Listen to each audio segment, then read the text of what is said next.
Pan-Africanism isn't dead, and it won't die. And really, the only way it will die is really, in my belief, if Africans ourselves kill it.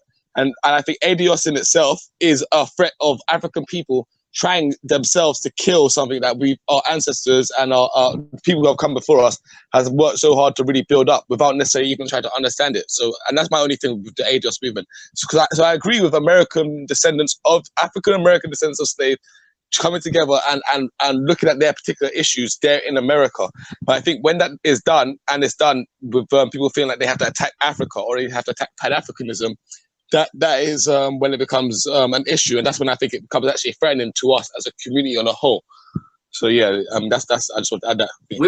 Now, with you saying that, let me just do a bit of a blitz on this thing, yeah, because I'm hearing a lot of people saying, now that Black Americans want to go for what's theirs, everybody's got a problem with it, yeah, and I'm saying that the statement is so flawed, based upon the fact that the entirety of the ADOS narrative has been defined in opposition to other Black people. Little as it's told in this narrative, the numbers that come to America from Europe are larger every year than those that come from Africa and the Caribbean. Yeah, and I'm just going to give you an example of what I'm talking about. So it's like they've defined this whole narrative about Black people coming to America and what the problems that it's causing for Black Americans. Yeah, and I'm going to just give this example, which is in the video, ADOS explained by its curators, yeah?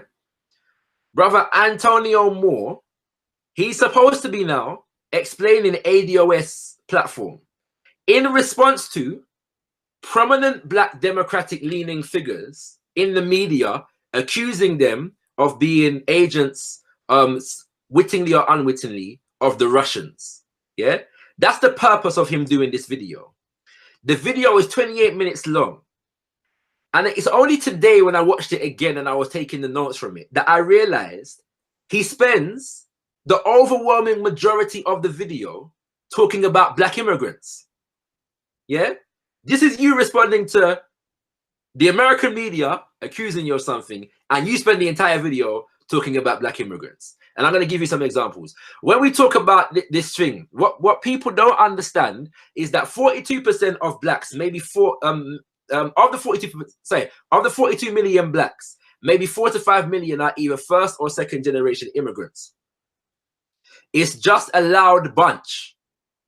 In essence, what you see right now is while we do jail, they become professionals. This is what the narrative that he's setting up.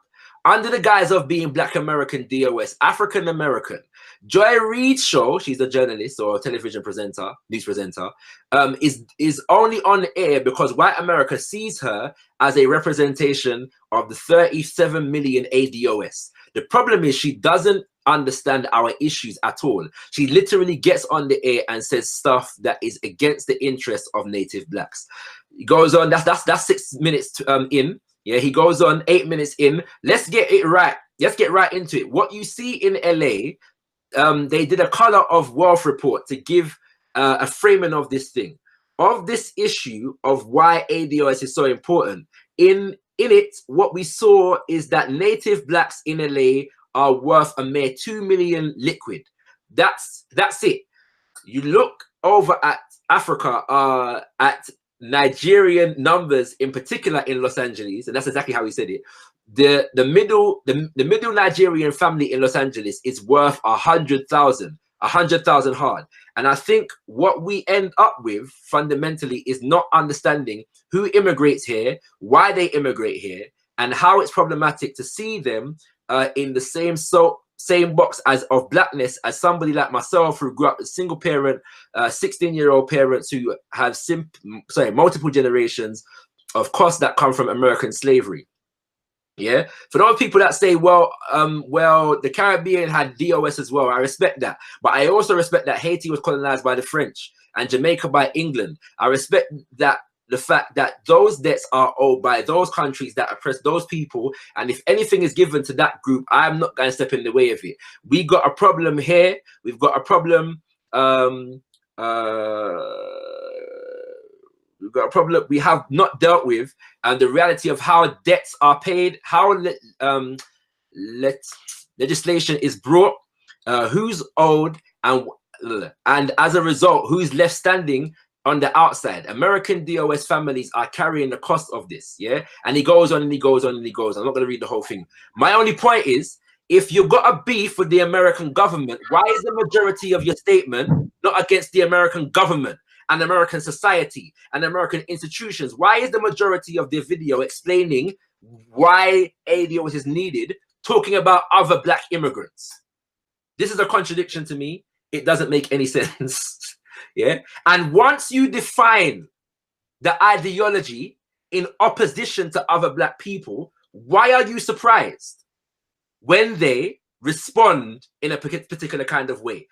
All of the points on the ADOS black agenda could have been made without characterizing Africans from the continent in that particular way, without characterizing Africans from the Caribbean in that particular way.